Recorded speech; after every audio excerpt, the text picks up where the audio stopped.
first time I drove Aston Martin's £160,000 DBS, I couldn't praise it enough. On the track, it was brilliant. I actually preferred it to the Ferrari 599. There was nothing I wanted to change. But Aston have changed it. The DBS is now available with an automatic touch-tronic gearbox with an array of buttons and paddles that do what my left hand and left foot used to in the manual one.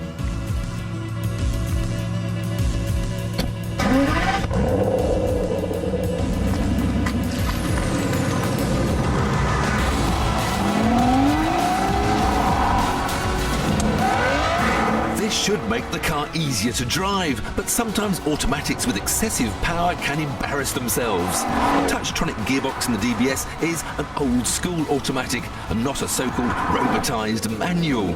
So the questions are, will it behave itself on a hill start? And will the changes be fast enough and smooth enough? Test number 1, a very great hill.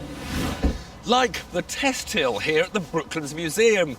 Now, previous Aston Martins have been able to touch 200 miles an hour, but with their flappy paddle gearbox, they used to struggle to make elegant progress on a humble hill start.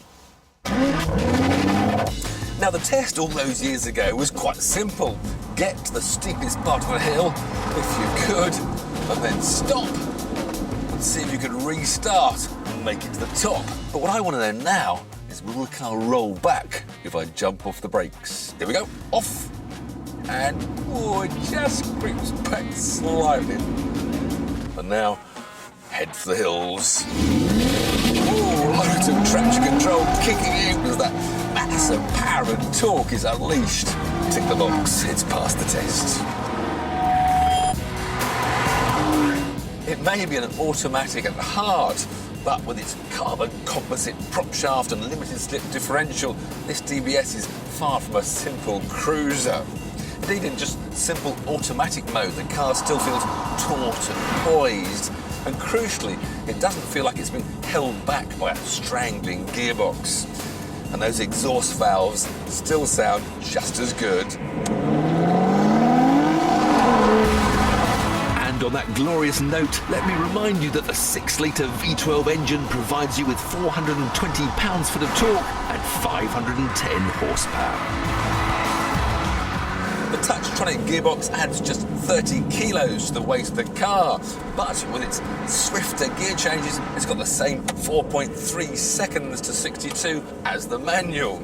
And amazingly, it does 1 mile to the gallon better on fuel economy. So, less CO2s give you the eco-friendly DBS. Compared to the DB9, the gear changes are actually 20% faster. Just touch the lever, and an almost instant seamless change, and they're even quicker when you put it into sport mode.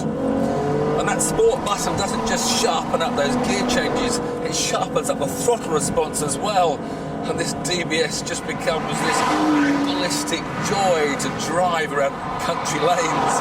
It is just a GT of one's dreams. In fact, it's so well judged and so engaging to drive that I nearly forgot a couple of important details. Firstly, look at this stereo. This Bang & Olufsen bit of kit used to be an extra, but now it comes as standard, and I could sit and watch those little tweeters going up and down all day long and listen to them all week. And secondly, and perhaps more importantly, I'm now supposed to give the Aston back. Oh, just one more rev. Oh. Bye-bye, Aston.